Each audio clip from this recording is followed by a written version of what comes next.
সালের রোহিঙ্গাদের নাম করে বাসন্তী থানা শিবগঞ্জে মিটিং হয়। সেই মিটিংয়ে আমি হোসেন গাজী ছিলাম। কাসেম সিদ্দিকী সেখান থেকে চিটিং করে টাকা নিয়ে চলে আসার পথে যেখানে পালবাড়ি সেখানে জোর পড়বে হিন্দু মুসলমানের দাঙ্গা লাগাতে গেল, তাকে বাঁচা থেকে আমরা আক্রান্ত হলাম। এই কাসেম সিদ্দিকী সন্তোষপুর 16 বিঘা বস্তি মানুষ পুড়ে যখন ধ্বংস অত্যাচারিত খাবারের জন্য হচ্ছে পীরজাদার নাম করে কাসেম সিদ্দিকী সেখানে গিয়ে 100 টাকা 500 টাকা করে কয়েক লক্ষ টাকা নিয়ে চিটিং করে পালিয়ে গেল। দ্বিতীয় কোনোদিন আর ওই 16 বিঘায় কাসেম সিদ্দিকী গেল না। তাই আমডাঙ্গাবাসীর উদ্দেশ্যে বলবো, আপনারা ওখানে বিশ্বজিৎ মাইতিকে খামচিহ্নে ভোট দিয়ে জয়যুক্ত করুন। ওখানে যদি কাসেম সিদ্দিকী জেতান আবার দাঙ্গা করবে, আবার ঝেড়ে খাবে, আবার মানুষের সঙ্গে চিটিংবাজি করবে। এই কাসেম সিদ্দিকী যখন আনিস খান খুন হয় তার বাড়িতে আমি উপস্থিত ছিলাম। আনিস খানের বাড়ি বসে তিনি ওই তৃণমূলের চটি ছাড়ার জন্য বলেছিল আমি সালেম খানকে নিয়ে যাব মমতার কাছে, মমতার গালে পেচ্ছাপ করে দিয়েছে। ফলে আমি বলবো এই চিটিংবাজদের থেকে সাবধান হন। আমি আপনাদের বলি উত্তর 24 পরগনা, দক্ষিণ 24 পরগনায় এবং অন্যান্য জায়গায় যারা আইএসএফ যেখানে শক্তিশালী আইএসএফ প্রার্থীদের ভোট দিন। এক নওশাদ সিদ্দিকী বাংলায় যদি ঘুম হারাম করে তাহলে এখানে হারাম করে দেবে। মানুষের যদি আরাম চান খাম চিহ্নে ভোট দেন, সঠিক অধিকার চান খাম চিহ্নে ভোট দেন। যেখানে দীপশিতা দাঁড়িয়েছে, মীনাক্ষী মুখার্জি দাঁড়িয়েছে, সায়ন দাস দাঁড়িয়েছে মহেশতলা, বিকাশ রঞ্জন ভট্টাচার্য যাদবপুর, এদেরকে ভোট দিন। অধীর চৌধুরী, মৌসুমী নূর, সুজাপুর, মালদা, বহরমপুরে কংগ্রেস প্রার্থীদের ভোট দিন। এসডিপিআই সাগর দেখি তাকে ভোট দিন। এমআইএম যেখানে দাঁড়িয়েছেন রঘুনাথগঞ্জ বা অন্য জায়গায় তাদের শক্তিশালী যেখানে সেখানে ভোট দিন। এই আবেদন আপনাদের মাধ্যমে রাখছি, দয়া করে যার খুশি তাকে দিন, কিন্তু দয়া করে তৃণমূল আর বিজেপির ভোট দেবেন না, কারণ এরা দেশ ধ্বংস করেছে। কিন্তু শওকত মোল্লা বলছে দক্ষিণ 24 পরগনায় একটাও সিট নিতে পারবে না বিরোধীরা। 30টায় যদি সিট শওকত মোল্লা জানে কুকুর পুষবে বলছে। পশ্চিমবঙ্গে 294টা সিট আর ও জিতবে 494টা সিটে। শওকত মোল্লা তো সেই লোক, হ্যাঁ, ক আনতে ভয় জানে না, গায়ে মানে না। আপনি মোড়ল নিজের বাঁচার জন্য ভয়তে কুকুরের মতো, এখন তো কুকুর সেজে গেছে, তার জন্য কুকুর হলেই তো ঘ্যাউ ঘ্যাউ করে।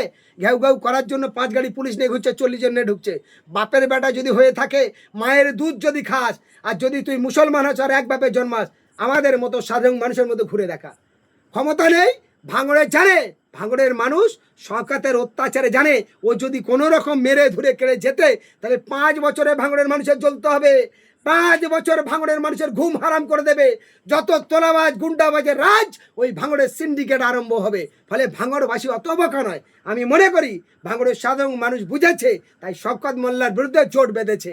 শওকত মোল্লা 1.5 লক্ষ ভোটে ভাঙড় থেকে হারবে, আর ক্যানিং পূর্বে 1 লক্ষের বেশি ভোটে বাহারুল হারবে, সেখানে আপনার আরবুল ইসলাম জিতবে। এটা আমি আপনাদের সামনে অন ক্যামেরায় বললাম। শওকত মোল্লা হিসাব যদি বুঝতো তাহলে পশ্চিমবঙ্গে 31টা সিটে বলতো না 34টা জিতবো, তাহলে এই কথা তার মুখে আসতো না। সে জানে না তো, 4 পাস মাল, ডুপ্লিকেট সার্টিফিকেট নিয়ে দেখাচ্ছে যে দেখো আমি কত কি না জানি। ফলে সে জানে, আর তার যে চরিত্র যা স্বভাব সেটা তো সব মানুষই জানে।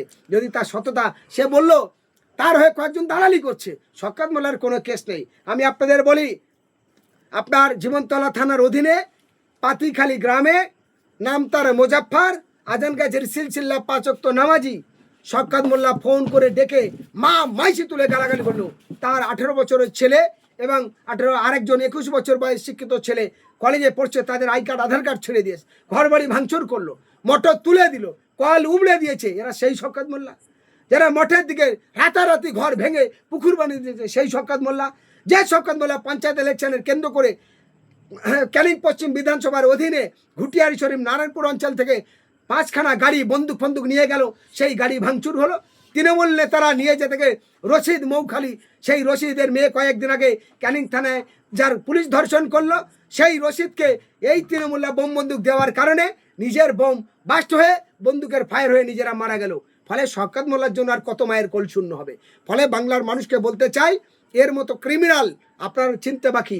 শাসক দল পাওয়ারে আছে, পুলিশ অনেক নিয়ে ঘুরছে বলে বাঁচোয়া। ক্ষমতা যদি থাকে নওশাদ সিদ্দিকী এবং অন্যদের মতো এরকম লড়ে দেখা, ফলে তার বিশ্বাস নেই।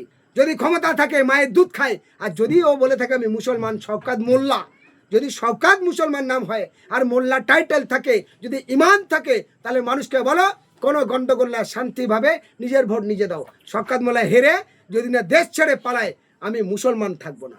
ক্ষমতা যদি থাকে ভাঙড়, ক্যানিং, সারা পশ্চিমবঙ্গে তৃণমূল কংগ্রেসের নেতা, বিজেপির নেতারা বলুক যে আমরা কোথাও ছাপ্পা মারবো না, বুথ নেবো না, আর লাইনে আমাদের লোক দাঁড়িয়ে সবাই জাম করে অন্য লোকের ভোট না দিতে নিজেরা ভোট করাবো, এইগুলো না করে ইমানকে সামনে রেখে হিন্দু হলে কোরআন মাথায় নিয়ে বলুক, মুসলমান হলে কোরআন মাথায় নিয়ে বলুক, অন্য হলে তার ধর্মের জায়গায় দিয়ে শপথ নিয়ে বলুক, আমরা কোনো ঝামেলা করবো না।